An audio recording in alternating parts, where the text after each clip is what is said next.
Specific heat అంటే ఏంటి అంటే amount of heat required to increase the temperature of unit mass of a substance to 1 degree centigrade. అంటే ఒక సబ్స్టాన్స్లో unit mass తీసుకొని దాని యొక్క టెంపరేచర్ని 1 degree సెంటిగ్రేడ్ ఇంక్రీజ్ చేయాలంటే, ఒక సబ్స్టాన్స్లో యూనిట్ మాస్ తీసుకొని దాని యొక్క టెంపరేచర్ 1 degree సెంటిగ్రేడ్ పెంచాలి అంటే ఎంత హీట్ దానికి అప్లై చేయాలి అనేదే specific heat. Amount of heat చెప్తుంది కదా, ఇంత హీట్ యూనిట్ మాస్ సబ్స్టాన్స్కి అప్లై చేస్తే దాని యొక్క టెంపరేచర్ 1 degree సెంటిగ్రేడ్ పెరుగుతుంది అని.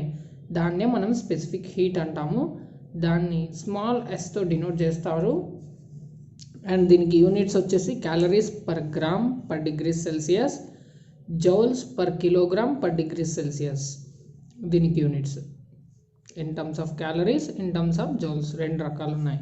Next specific heat of water చూసుకుంటే, అంటే వాటర్లో యూనిట్ మాస్ తీసుకొని ఆ వాటర్ టెంపరేచర్, అంటే స్టార్టింగ్లో తీసుకున్నప్పుడు ఒక టెంపరేచర్ ఉంటుంది కదా, దాని టెంపరేచర్ని 1 degree సెంటిగ్రేడ్ పెంచాలి అంటే ఎంత హీట్ దానికి సప్లై చేయాల్సి ఉంటుంది అంటే 1000 calories per gram per degree Celsius. అంటే 1000 calories హీట్ని దానికి సప్లై చేస్తే, లేదా 4200 జౌల్స్ని దానికి సప్లై చేస్తే అప్పుడు ఆ యూనిట్ మాస్ ఆఫ్ వాటర్ యొక్క టెంపరేచర్ 1 degree సెంటిగ్రేడ్ పెరుగుతుంది. దాన్నే స్పెసిఫిక్ హీట్ ఆఫ్ వాటర్ అంటారు.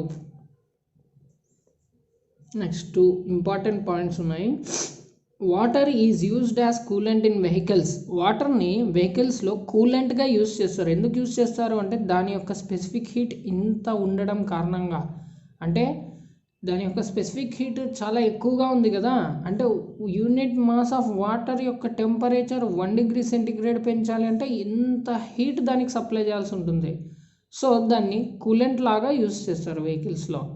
అలాగే hot water used for fermentation process కోసం హాట్ వాటర్ని యూజ్ చేస్తారు.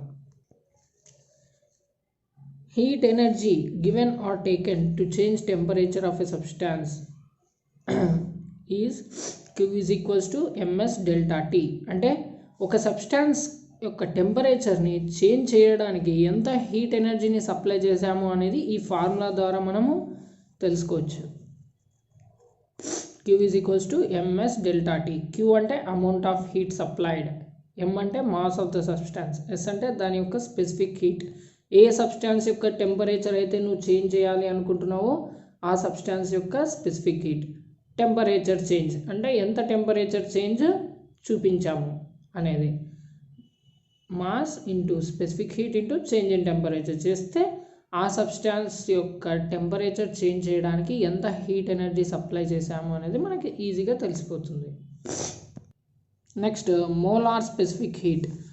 ఈ మోలార్ స్పెసిఫిక్ హీట్ దేనికి అంటే, ఒకవేళ 1 mole ఆఫ్ గ్యాస్ తీసుకొని దాని యొక్క టెంపరేచర్ని 1 degree సెంటిగ్రేడ్ నేను పెంచాలి అనుకున్నాను అనుకోండి.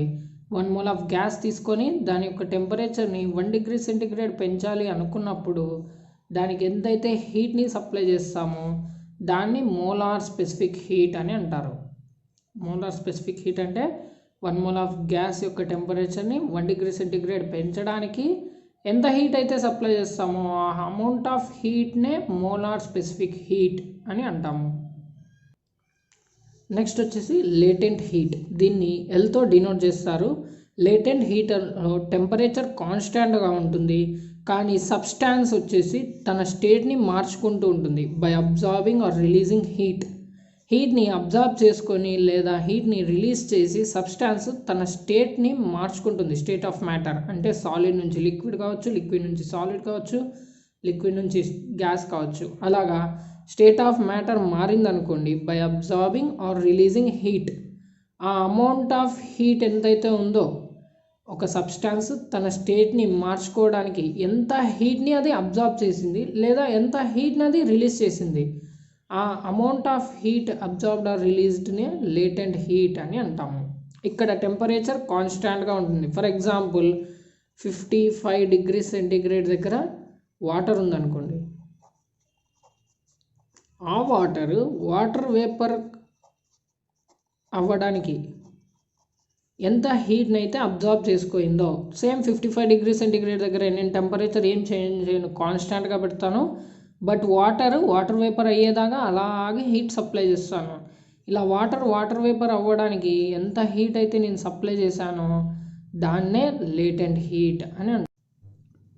55 డిగ్రీస్ సెంటీగ్రేడ్ దగ్గర ఉన్న వాటర్ని వాటర్ వేపర్ లాగా మార్చడానికి నేను ఎంత హీట్ అయితే సప్లై చేస్తానో, ఓకే, ఆ అమౌంట్ ఆఫ్ హీట్నే లేటెంట్ హీట్ అని అంటాము.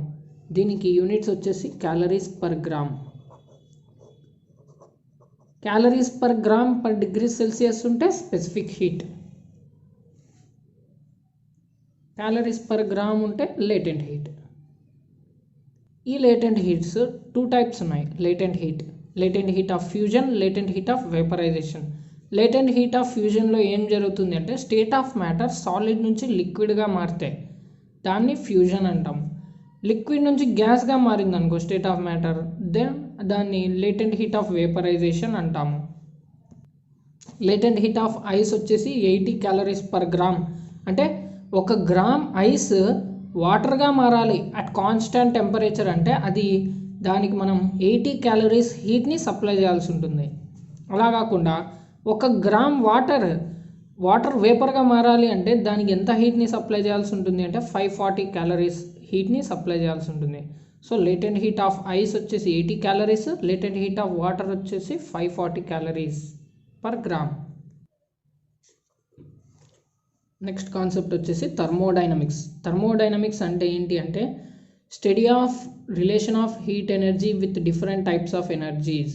అంటే హీట్ ఎనర్జీకి దాంతోపాటు డిఫరెంట్ టైప్స్ ఆఫ్ ఎనర్జీకి మధ్య ఉన్న రిలేషన్ని స్టడీ చేయడమే థర్మోడైనమిక్స్. కొన్ని ఇంపార్టెంట్ లాస్ ఉన్నాయి, 3 important laws. 0th law of thermodynamics, first law of thermodynamics, second law of thermodynamics. దాని గురించి చూద్దాం. 0th law of thermal equilibrium గురించి మనకు తెలియజేస్తుంది. Tells about thermal equilibrium.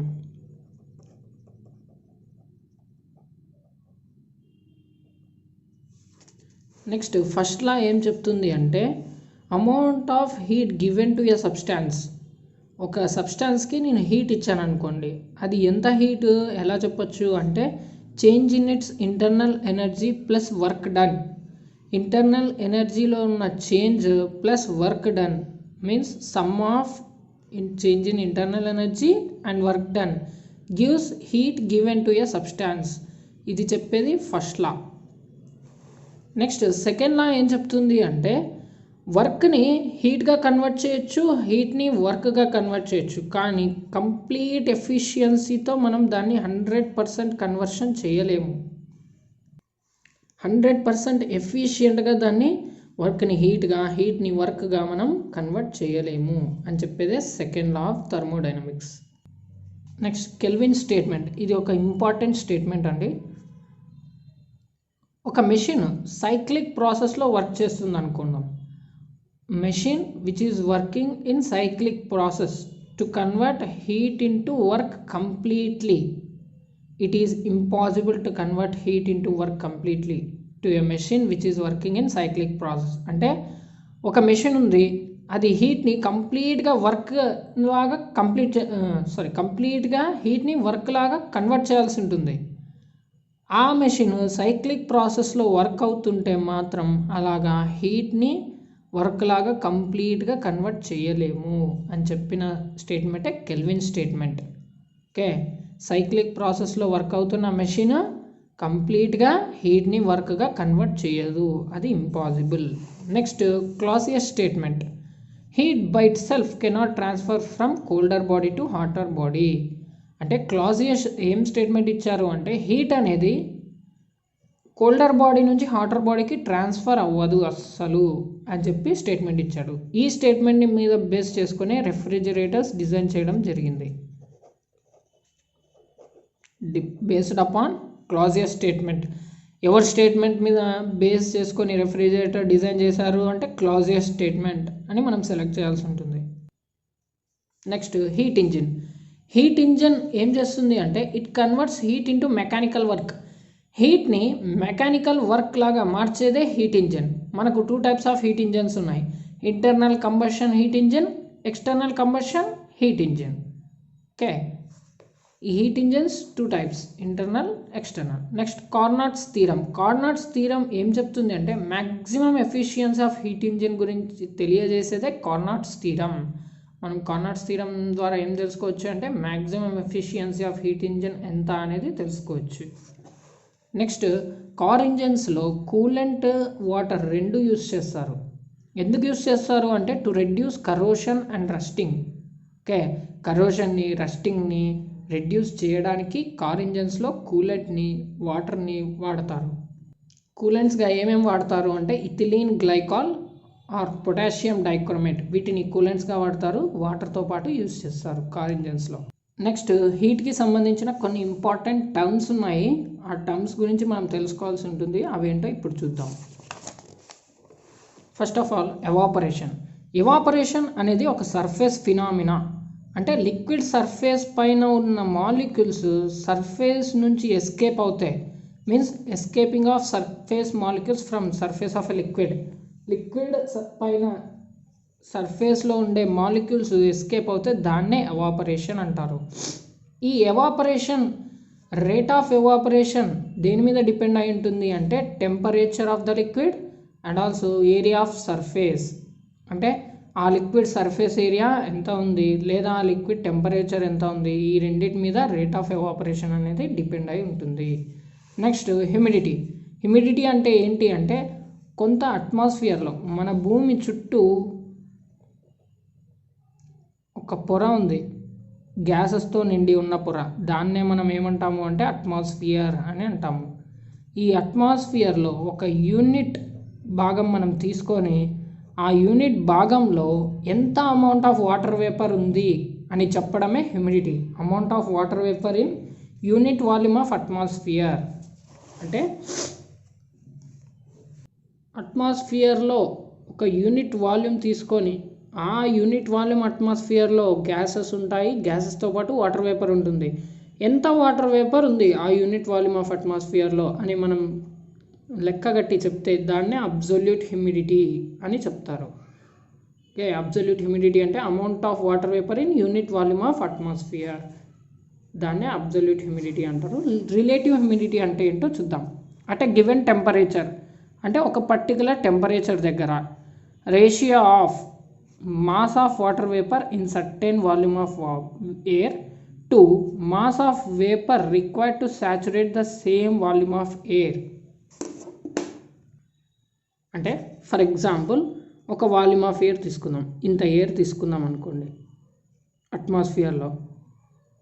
దీంట్లో ఎంత అమౌంట్ ఆఫ్ వాటర్ వేపర్ ఉండగలదు దాన్నే సాచురేషన్ లెవెల్ అని అంటాం. అంటే దీంట్లో ఫర్ ఎగ్జాంపుల్ 20% వాటర్ వేపర్ ఉండగలదు అనుకోండి, కానీ 10% ఉందనుకోండి, దాన్ని ఏమంటాము జస్ట్ 10% ఆఫ్ వాటర్ వేపర్ ఉంది దీంట్లో అని అంటాం. కానీ దాని సాచురేషన్ లెవెల్ ఎంత 20% వరకు ఉండొచ్చు.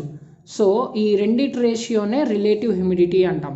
అంటే ప్రెజెంట్ ఎంత ఉంది ఆ వాల్యూమ్ ఆఫ్ ఎయిర్లో ఎంత ఉంది, దాని సాచురేషన్ లెవెల్ ఎంత, అంటే కంప్లీట్గా దాని కెపాసిటీ ఎంత వాల్యూమ్ ఆఫ్ వాటర్ వేపర్ని అది ఉంచుకోగలదు తన వాల్యూమ్లో అనేదే సాచురేషన్ లెవెల్. ఈ 10/20 అంటే ఎంత ఉంది, ఎంత ఉండగలదు, ఈ రెండిటి రేషియోనే రిలేటివ్ హ్యూమిడిటీ అంటాం. ఇంటూ 100 చేయాలి. ఓకే, అండ్ ఈ హ్యూమిడిటీని మెజర్ చేయడానికి యూజ్ చేసే డివైస్ వచ్చేసి హైగ్రోమీటర్. రిలేటివ్ హ్యూమిడిటీ ఫార్ములా వచ్చేసి mass of water vapour in a volume of air to the saturated mass of water vapour in that volume of air into 100. ఒక volume of ఎయిర్లో ఎంత water vapour ఉంది, అది saturated level వరకు ఎంత water వేపర్ని ఉంచుకోగలదు into 100. Okay, at 22 degrees to 25 degrees centigrade, 22 నుంచి 25 degrees centigrade మధ్య రిలేటివ్ హ్యూమిడిటీ ఎంత ఉంటుంది అంటే 50% ఉంటుంది రిలేటివ్ హ్యూమిడిటీ. అలా 50% ఉంటే కంఫర్టబుల్గా మనం ఫీల్ అవుతాం. ఒకవేళ రిలేటివ్ హ్యూమిడిటీ లో ఉందనుకోండి, మన ఎయిర్లో 50% కంటే తక్కువ ఉందనుకోండి, మన లిప్స్ డ్రైగా అవుతాయి, అలాగే క్రాక్స్ కూడా అపియర్ అవుతాయి, పగుళ్ళు ఏర్పడతాయి చర్మం పైన. నెక్స్ట్ ఒకవేళ ఈ రిలేటివ్ హ్యూమిడిటీ ఎక్కువ ఉందనుకోండి, అప్పుడు మనం అన్కంఫర్టబుల్గా ఫీల్ అవుతాం. అంటే చెమట ఎక్కువగా పట్టడము, అన్ఈజీగా ఫీల్ అవ్వడము ఇలా చేస్తూ ఉంటాం. మ్యాక్సిమం ఇలా ఎక్కడ ఎక్కువ ఉంటుంది రిలేటివ్ హ్యూమిడిటీ అంటే సముద్ర తీర ప్రాంతాల్లో సమ్మర్ టైమ్స్లో ఎక్కువగా మనం అబ్జర్వ్ చేయొచ్చు. ఫ్రెండ్స్, నా వీడియో మీకు నచ్చినట్లయితే లైక్ చేయండి, షేర్ చేయండి, అలాగే సబ్స్క్రైబ్ చేయండి.